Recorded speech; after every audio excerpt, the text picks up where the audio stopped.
In August of 2023, a welfare check was called in on a group of people in the St. Louis area, 4 adults and 2 toddlers. They had left in a hurry. There was food still in the microwave. There were clothes still in the washing machine. And on a mirror, written in lipstick, were 5 words: I am that I am. 6 people, including a 3-year-old girl and a little boy about the same age, walked out of their lives and have not been seen since. Not by their mothers, not by police, not by anyone. And the man they followed, the man who told them they were gods, well, he was already sitting in a Georgia prison. And today we are going to try to unpack all of it. So sit back, relax, and take a deep breath. It's time to let the fresh air in.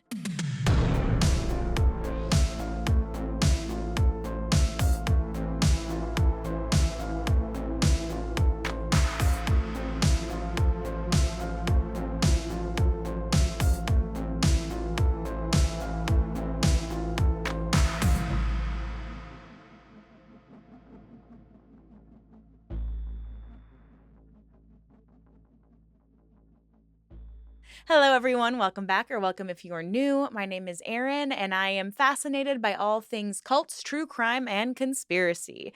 I post a video or two on one of these topics every week, so if you like this sort of thing, please consider subscribing. I would love to have you here. And maybe hype this video, like it, share it, whatever you prefer. Today, we are covering a group that I have actually covered before, but I had a lot less information available to me the first time I covered it. I think I called it something like Nature Boy 2.0 because Rashad Jamal, the leader of this cult, the University of Cosmic Intelligence, reminds me so much of Nature Boy. It's kind of crazy. But what's even crazier are the comments. And something that was talked about in the recent People documentary regarding this group is how quickly the current followers are to kind of attack anyone who speaks out against Rashad Jamal.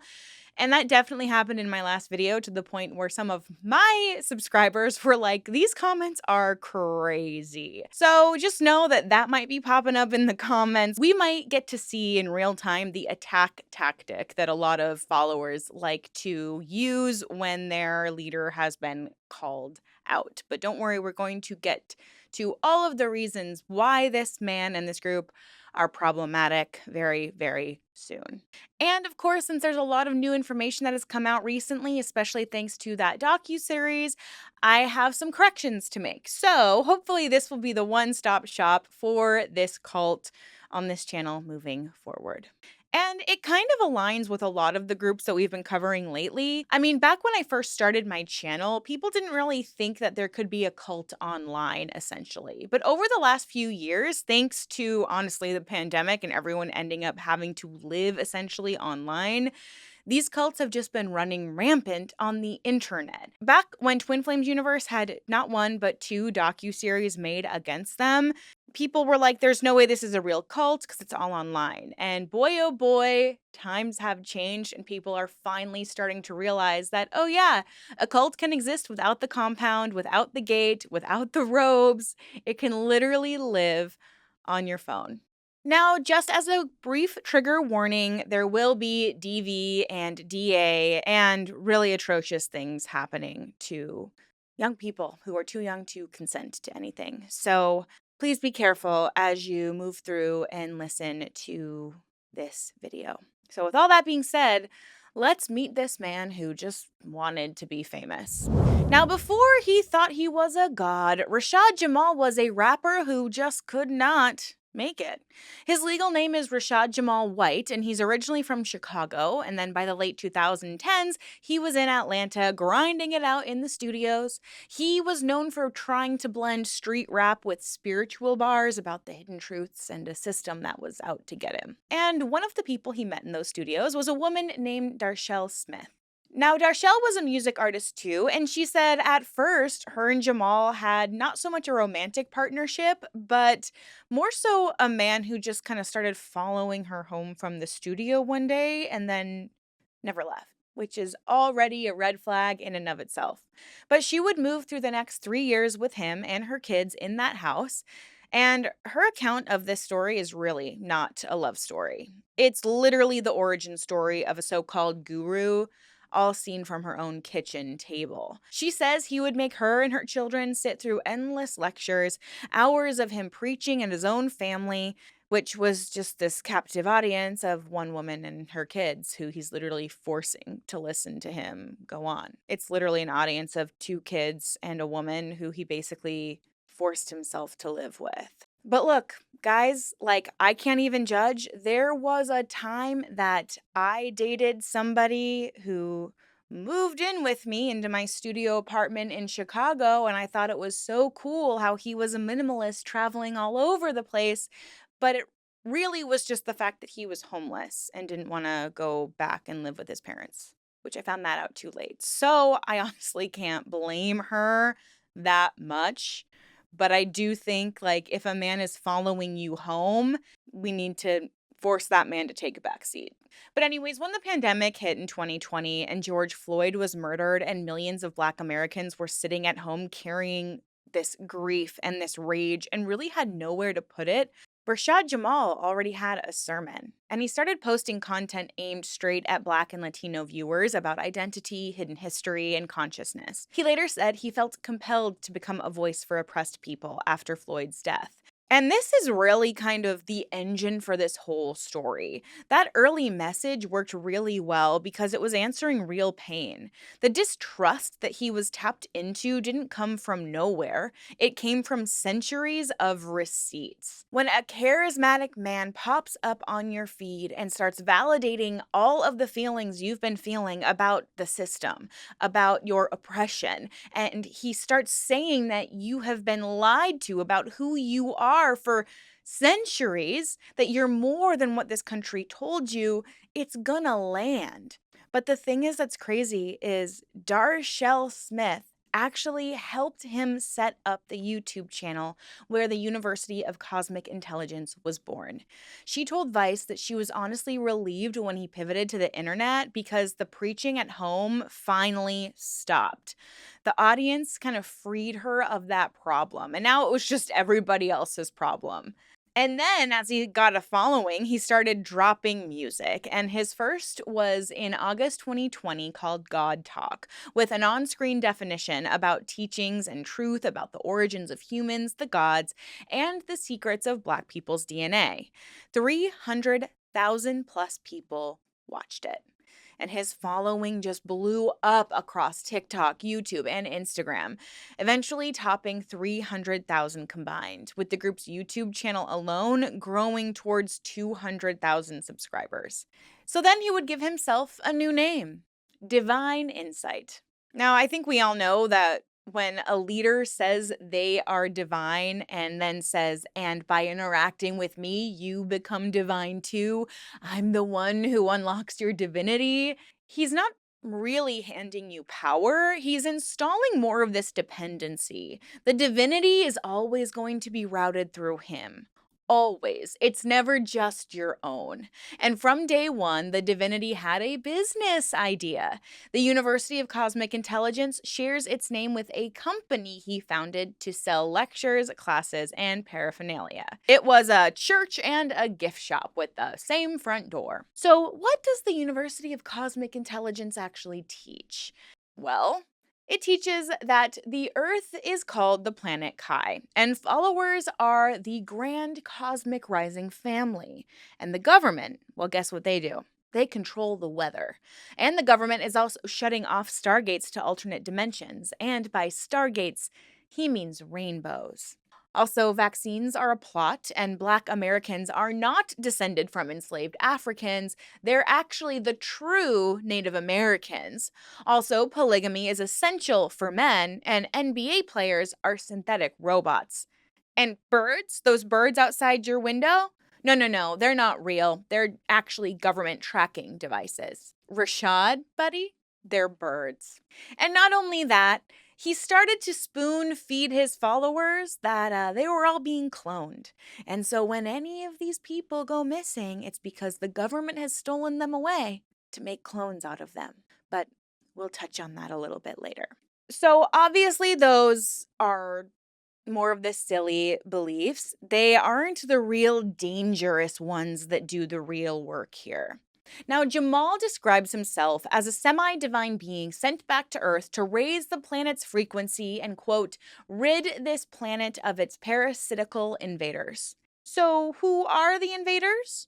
Well, according to Rashad Jamal, he claimed that the invaders are white people, and they're not actually white people, they are reptilians. hmm And on top of that, UCI teaching leans heavily on sovereign citizen ideas. Jamal and the group have claimed to be exempt from all United States law, that an ID card is essentially a slave document, and that no officer has authority over a god.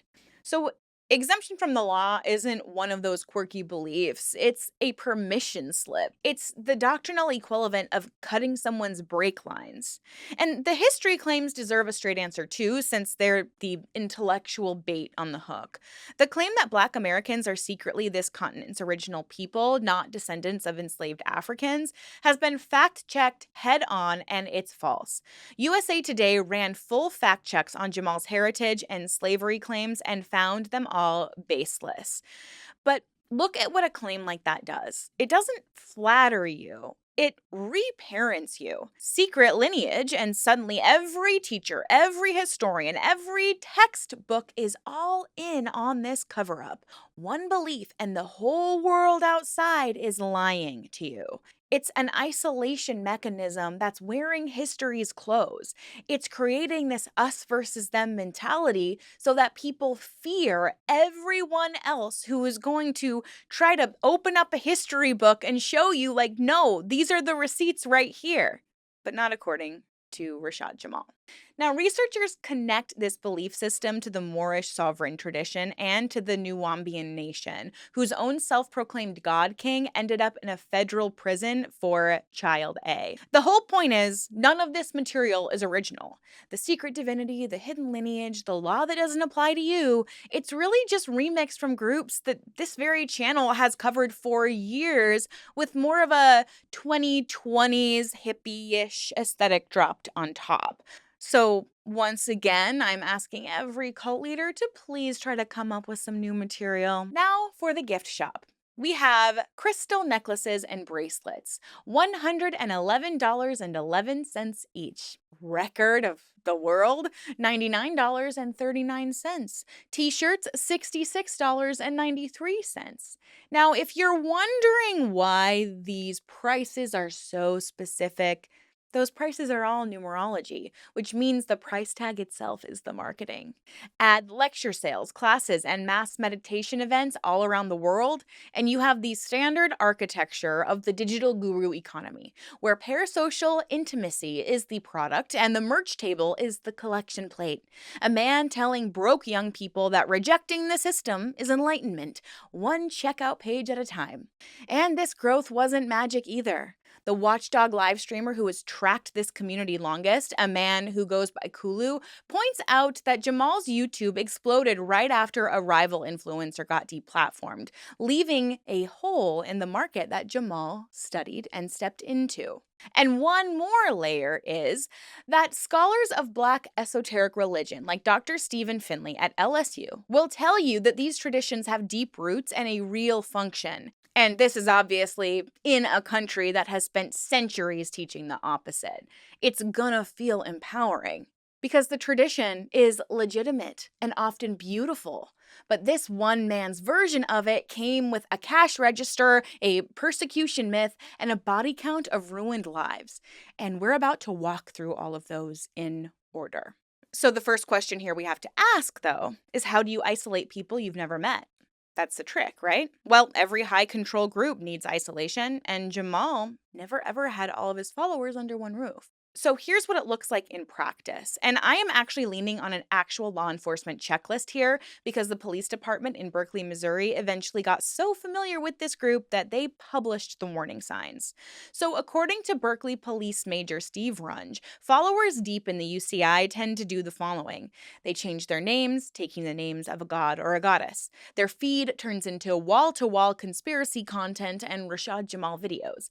They quit their jobs, they live off credit cards, they adopt adopt sovereign citizenship and polygamy. They meditate nude in their yards, neighbors or no neighbors. They make and sell copper-wrapped stones and crystal jewelry to raise their frequencies. They cut off their families completely. And in an attempt to separate these followers from their family even more, they began referring to their own mothers as just a shell that carried a spirit into the universe. A shell. The woman who didn't just bring you into this world, the woman who's waiting by her phone for you to call. And this is intentional because every cult on this channel has to solve the same problem. Mom keeps calling, asking where you are, and mom sounds sane. So the doctrine has to get there first and reframe her. She's not your family. She was just the vessel that you came here through to come to your true calling, which is worshiping Rashad Jamal at the highest level. And this jewelry line he has matters too, because it wasn't just a craft hobby. Quit your job, cut off your family, run up the credit cards, and then replace your income by selling the group's trinkets to the next wave of recruits. It's this debt spiral with this spiritual paint job that operates similarly to an MLM. Cult expert Stephen Hassan, whose bite model I use on this channel constantly, looked at this exact list and called it classic cult recruitment, with isolation from family and friends as one of the critical variables. By 2022, Vice had counted at least 8 arrests among his followers and orbiters, from everything on obstruction of justice to family violence to murder. The pattern repeated so cleanly that you could set your watch by it. A young person's social media page is normal: college football, friends, hustle posts. But then, suddenly, they have this awakening. And then the feed is spells, enemies, ascension, machetes in the woods of Georgia. One influencer in Jamal's orbit filmed himself cutting a dead bird in half to prove to his followers that birds are government fakes with no blood inside. And then he got arrested days later on completely unrelated charges, and the community's takeaway was that the CIA was silencing him over the bird that did bleed. Another follower, arrested on drug and aid charges, put up a fundraiser declaring himself falsely imprisoned under the Political Prisoners Act, which isn't a law. It doesn't exist. And the number of donations that fundraiser had received when Vice checked? 0. Even the grift had a grift, and even the flock wasn't buying that one. Now, this pattern proves that it wasn't just one bad apple radicalizing. It was a production line, and the machine had a watchdog. That live streamer, Kulu, built his channel specifically to debunk these influencers and pull young black men out, and for his trouble, his family gets death threats, including a Jamal fan telling him that his infant would pass. So just keep that in mind anytime someone tells you that this community's beliefs are harmless, because it's mostly meditation. Wrong. An analyst at the Southern Poverty Law Center, Rachel Goldwasser, explained the mechanism that turns those beliefs violent, and it's the one I flagged earlier. Once you truly believe that U.S. law doesn't apply to you, every single traffic stop, every arrest, every knock at the door becomes an illegitimate act of war by a system that has no authority over you. So fear plus perceived self-defense puts a doctrine that already voided the rules, and that is the catalyst. And the families of these followers did everything right by the playbook. They noticed the behavior, they asked the questions, they kept calling their family. But the old playbook assumes a place. A door to knock on, a leader to confront, a deprogrammer to hire when your person finally comes home for the holidays. None of that exists when the group is a feed on your phone. You can't stage an intervention with an algorithm. Every hour those mothers spent worrying about their children, the phone in their loved one's hands was delivering another sermon. So by late 2021, the machine was fully assembled. There was a god at the top, a doctrine that severed families and voided the law, and a store that was collecting the money, and then, of course, the algorithm that was recruiting for free at scale around the clock. The only question was where it would break the surface first. And it broke the surface in Alabama twice. On January 16, 2022, in the small community of 8 Mile, Alabama, a 23-year-old named Damian Washam killed his mother, Helen Nettles Washam, with a ninja-style sword and attacked his autistic brother and his uncle, who was bedridden with cerebral palsy. Damian's father, Hubert Washam, told reporters exactly where he placed the blame. His son had been a normal young man who mostly played video games until he found Rashad Jamal's content through, of all things, a Call of Duty chat. And within weeks, this kid was obsessed, quoting Jamal constantly, fixated on drawing energy from the sun, on lizard people, on aliens. In the months before the attack, his father estimated that Damien spent $3,000 to $5,000 on crystals from Jamal's online store. Thousands of dollars from a kid in 8 Mile, Alabama into the God's cash register in exchange for rocks. Now, this is a destroyed family, and the record here holds two facts that don't resolve very neatly. Damien's family said he had no known history of mental illness, and in September 2023, a court found him not guilty by reason of insanity. And both of those things are real. The space between them really is the mystery of this case. Now, Rashad Jamal didn't tell Damien Washam to hurt his family. The organization has never been shown to direct or advocate violence, and I want to state that very, very plainly. But in my opinion, as someone who has covered dozens of these groups, content like Jamal's is an accelerant. It finds people at their most unstable, most vulnerable, and most searching, and hands them this cosmology where paranoia is actually enlightenment, where your own family might be part of the deception, where nothing around you is real. So for a healthy person, it can just be a weird phase they go through. But for a person already in crisis, it can be gasoline. A grieving father in Alabama says his son was fine until the videos. The court found his son profoundly unwell. Now, both are true, and the space between them is where this entire genre of influence operates unregulated, unaccountable, and algorithm boosted. So, 7 months later, about an hour up the road, it happened again. But this time, no court was calling it insanity. It was August 14th, 2022. Adam Simji, 20 years old, and his girlfriend Mikayla Paulus, 20, who were students at the University of Central Florida, were driving through the Talladega National Forest looking for waterfall near Cheaha State Park. One last day trip before the fall semester. Now, while they were on a Forest Service road, a young woman flagged them down. Her name was Yasmin Hyder, and she was 20. She said her car was broken down and she needed a jump. And according to his family's description, Adam, being the person that he was, stopped to help. That couple spent real time on that car. They called family for tips. They offered to drive to the ranger station for help. They did it all. But then Yasmin pulled a gun and demanded their banking information and ordered them to walk into the woods. But what Adam and Mikayla didn't know was that the broken down car belonged to a different woman, 36-year-old Crystal Pinkins, who had planned the robbery, supplied the gun, and was watching from the tree line. The two women had been living off the grid at a hidden camp in that forest after a road trip where all their money ran out and a hotel had kicked them out. They were living inside a belief system that says the world is a simulation and that police have no authority over you. And after they ran out of money because they had to live off grid, they decided that the best course of action was to steal, because in their belief system, there would be no consequence for that action. But Adam was carrying a legal firearm of his own, and he drew it in self-defense, and he and Hyder fired at nearly the same moment. She was hit 4 times, but survived. Adam was hit and did not survive. Court documents record his final words to the woman robbing him, telling her she'd shot him, and they record Hyder saying, "Why did you shoot? It wasn't supposed to be like this." Now, first responders found Mikayla Paulus performing CPR on her boyfriend, but he would end up dying on a forest road one day before that semester started.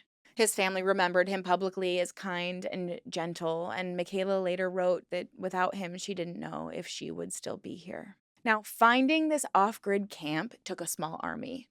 Investigators were told a group might be living off-grid in the forest and should be treated as armed and dangerous. Corrections, tracking dogs, a state aviation unit over the tree line, and half a dozen agencies in the woods. 6 hours after the shooting, officers found Crystal Pinkins at the campsite and ordered her to the ground, and a small figure came out of the trees carrying a loaded shotgun. It was her son, just 5 years old. Officers told him to put it down, and this terrified little boy just kept walking towards his mother before he finally laid the gun on the ground and then himself laid next to her. In what world is it okay for a 5-year-old who's living in tents, by the way, whose mother apparently has no money to take care of him, is picking up a shotgun and aiming it at police because his mother has told him that the police hold no authority over him? The state would take custody of him that very same day. So you're probably wondering, okay, what does that have to do with University of Cosmic Intelligence? Well, federal prosecutors never charged any group with anything, and nobody had really established that UCI ordered or knew about this attack at all. What reporting did establish, though, is that both women were followers of Jamal's content. Now, Hyder referenced him repeatedly on her social media in the months before the shooting, and Pinkins was connected to his following through her own posts and associations. And before all of this, their online lives just looked like college students and a home health aide who wanted to be a writer. They were living two quiet lives. And earlier I told you that this sovereign citizen teaching was basically making it okay to cut someone's brake line. And this time the car would crash because in January 2024, the legal system would answer the call. Hyder, who took a plea and testified against Pickens, got 35 years in federal prison for second-degree murder, robbery, and kidnapping. Pinkins went to trial and was convicted and then got life without parole. Now, this past February, a federal appeals court rejected her challenge to the conviction. Now, at the hospital days after the shooting, Hyder had waived her rights and told agents she had taken Adam's whole life away.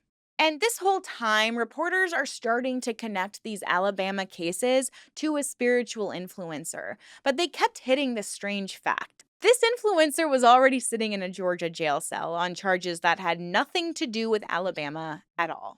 Because obviously, we have to come back to Darshell Smith, the woman that Jamal followed home from the music studio one night and just ended up living with her. She described that the relationship was violent and coercive from the start.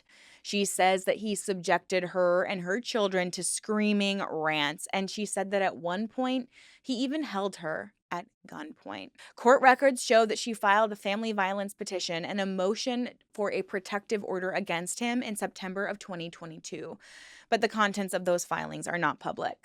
Now, Jamal has denied committing family or any violence against Smith or her child, and her summary of those 3 years is 11 words that I literally can't shake, and it's heartbreaking to watch her walk through the house in the documentary because she says that she felt like a hostage every single day for almost 3 years. And then even more heartbreakingly, her child came to her.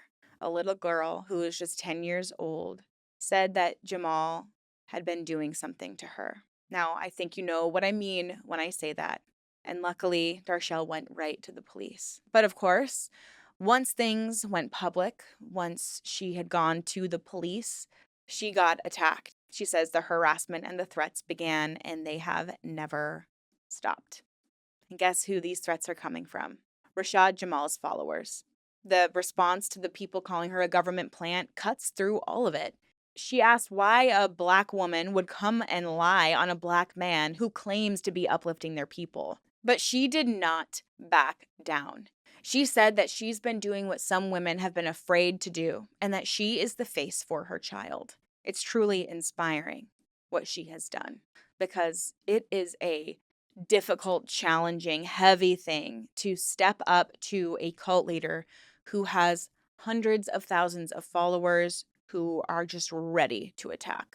Now, luckily, Jamal was charged in Barrow County, Georgia, with multiple counts of child M and cruelty. He was arrested in 2022, nearly a year after being charged, and a judge held him without bond because they thought he was a flight risk and a danger to the community.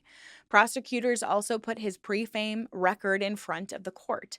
Wisconsin convictions for DB, disorderly conduct, and strangulation and suffocation in a 2018 domestic case. This is a man who's claiming to be God, says he wants to help and empower and enlighten people. And so I'm sure you guessed what his response is. It was total denial. In a video address, he claimed that the oppressors fabricated the charges to stop him from exposing the lies and plots of their satanic kingdom. His followers mobilized like a campaign staff. Petitions calling his treatment cruel and unusual, marching orders from his own channels, contacting Georgia's governor, writing peaceful letters to the judge, donating $9 to his family, and always buying from his crystal store. In August 2023, after a trial, a Barrow County jury convicted him on one count of child M and one count of cruelty in the first degree, and then acquitted him on one other M count. The verdict rested on the child's own testimony and on physical evidence. And the sentence was 18 years in prison, then 22 years on probation, 40 years under sentence total. But unfortunately, this conviction changed nothing in the eyes of his followers. Within days, his pages were telling followers that the case was a plot to silence his spiritual power, that his only crime was, quote, speaking against the real oppressors. His supporters started calling him a political prisoner, and his own TikTok announced that he'd been given 16 years for speaking out, which wasn't even the correct number, because he was sentenced to 18. They got their own martyrdom math wrong. And in the same breath, send us money, buy your crystals, stream the album. But all of this brings me to where we started this video. It brings us to a rented house on Graham Lane in Berkeley, Missouri, in August of 2023. Let's start with Mikayla Thompson. Her family describes an extremely bright young woman in her 20s who had come through an unsettled childhood, real trauma, bad relationships, stretches of homelessness, and sometimes sleeping in her car. She was raising her little daughter with help from the aunt who had helped raise her, and she was rebuilding. She got her own apartment, she paid her bills, doing tarot and spiritual readings. Her feed was all tarot, zodiac affirmations. But then, in her family's words, it got darker. One relative said that being a Black person in America means being unheard and shut out, and that may have played a part in where she went looking for answers. In January of 2023, Mikayla drove across the country to Washington, D.C., and came back with a man named Naaman Williams. Williams had been steeped in the conscious influencer world since at least 2021, following creators like Rashad Jamal and remixing their material into his own brand. He renamed himself Aramean Robutu and sold sessions offering counseling from your dead ancestors. He posted that polygamy was the divine cosmic order and echoed Jamal's teaching nearly beat for beat. An acquaintance of Mikayla's said it directly, that the man she was with took Rashad Jamal's teachings and added to them. And at some point, according to what his own mother told the lead investigator, Naaman told her that she wasn't really his mother at all. She was a shell. So there's the checklist, live in just one family's phone call. Together, they broadcast esoteric live streams they called the Cosmic War Room, and Mikayla started selling crystal jewelry just like the universities and posting energy updates from the cosmos, telling people to watch Rashad Jamal's lectures. Now, into the house came Mikayla's distant cousin, Mikayla Wickerson, and her toddler daughter, Malaiyah. Now, the family describes a happy, goofy, family-oriented young mom who kept a job and liked nice things until the God posts multiplied and she got harder and harder to reach. Her own mother, Cartesia Morgan, believes that she was suffering from postpartum depression when this community found her, and her words about it are probably the most important to share. They just preyed on her weakness. And then there's Gerrielle German. In the summer of 2023, according to the investigator, Gerrielle told her husband in the small town of Lake Horn, Mississippi, that she had seen demons and became intensely spiritual very fast. Her mother, Shalita Gibson, remembers the goodbye conversation because it turned out to be one of the last. Gerrielle was suddenly talking about high frequencies, low frequencies, and cosmic husbands. And when she announced she was leaving for Missouri with her toddler son Ashton, leaving her older children behind, including a 4-year-old daughter, her mother told her she needed to rethink this. But Gerrielle's answer was simply, she's leaving. And she did. A friend drove her and Ashton up to Berkeley in July. So that's the entire household. 4 young adults, 2 toddlers, all in one rented house with nude meditation happening in the yard that the neighbors reported and police would later photograph. Every adult walked that checklist. New god names, jobs gone, families cut off. And if you've watched this channel literally any amount of time, you clocked the move in itself. The moment an ordinary online group becomes a physical household is almost always the moment the last outside voices get shut out, because now the doctrine is inside the house. In August 2023, the very same month a Georgia jury was convicting the man whose lectures filled that house, eviction papers arrived. And here's the part that I just can't even wrap my brain around. Because before they left, Mikayla Thompson laid out her daughter's birth certificate, some photographs, some letters. One note addressed to her little girl who was staying with the aunt encouraged her to live her best life, to never let people put her down or boss her around, and to be the best she can be. Her daughter wasn't taken. Her daughter was left behind with paperwork and a letter, like it was just something being put in order before a long trip. A mother wrote her child a goodbye letter and then walked out. Now, it was Mikayla's brother who is the one who found the house. He'd been trying to reach his sister all summer. So one day in August, he just drove over, knocked, got nothing, walked the property, and found a back window broken out. Inside, the house was a wreck, and he would say that his sister could not have lived like this because she didn't do mess. Now, the last solid trace investigators ever found was that the group spent about 4 days at a hotel in Florissant, about 20 minutes away, and the FBI pins it as a Quality Inn, listing the aunt's address as their home. That was their last confirmed sighting around August 13th. Then it's like they disappeared. One acquaintance later said that the group had likely gone off the grid to prepare to ascend, and that people who are aware are getting prepared for this ascension. They left to go be gods somewhere. And if you know your scripture, you know that that lipstick message that was left on the mirror, I am that I am, is God's answer when Moses asks his name. Now, what followed is a silence that veteran investigators say they have never seen. Phones off, social media dark, family members sent money to their cash apps, but it just sat there. Police wired money too, just to see if anybody would touch it, but nobody ever did. Berkeley Police Major Steve Runge put it plainly, quote, "It's like they just don't want to be found." Now, adults are allowed to disappear. Police have said clearly that there's no evidence of foul play, and that the most careful reporting on this case pushes back hard on the clutches of occult framing. There's no evidence that Rashad Jamal is connected to the disappearance, because he was already in prison as his household even formed, and the investigator himself, while comfortable calling their little group a cult, is explicit that he has no reason to name Jamal as its leader. But there are just so many threads of connection between the missing six and Rashad Jamal. And this investigation is still open. I mean, there's a record number of search warrants for rental cards, phone records, out of state and out of country leads, and also a TikTok video that investigators believe might show Wickerson herself. And Rashad Jamal, from prison, was asked about the 6 people who vanished with his lectures on their screens, and he denied knowing them. He denied leading a cult at all. I'm just giving you my opinion on a plethora of different subjects. That doesn't make me a cult leader. Okay. These opinions, though, are influencing people to rob others, harm others, and abandon their own children. So I think you need to be a little more intentional with the shit you're saying. So where does this all stand today? Because usually I get to tell you all about the collapse. But unfortunately, in this case, there is no collapse. Rashad Jamal is in a Georgia prison, roughly 3 years into his 18-year sentence, still insisting the case was manufactured and still claiming it all stems from a custody dispute. The University of Cosmic Intelligence? Well, it's open. The website is up, the social channels have stayed largely active through his entire incarceration, and recordings from jail circulate among the faithful. I think that should be illegal, for sure. Like, can we get someone to stop him? Can we call the warden? Like, why does he have access to the internet? The God is in the cell and the church is in your phone, and it didn't even close.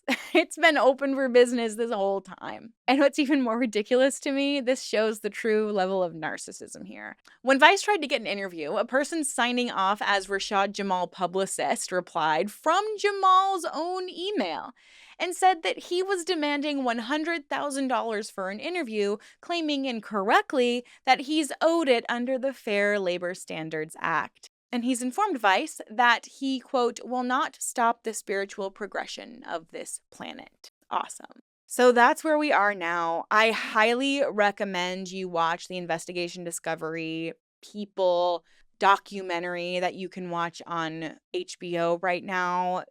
What I left out of this video is the story of a man who actually was able to reconnect with the daughter that he hadn't even gotten to meet, and she was 6 years old. And it's all connected to this cult, and he does incredible work helping find missing children. So please go watch that docuseries. It's incredible. It's beautifully done. And share anything you know. Share the picture of the missing six. These children aren't choosing to not be found. They are being dragged along by their parents. They need developmental support. They probably need emotional support, and I'm just genuinely fearful for them right now. So, I'm going to put their pictures up here, screenshot it, Google them, Google their names. I'll leave everything down in the description, and share as much as you can, guys. Thank you guys all so much for joining me here today. What did you think about the docuseries if you watched it? And please, please, please stay safe out there, you guys. Always ask questions and always stay skeptical. And I'll see you in my next video soon. Bye.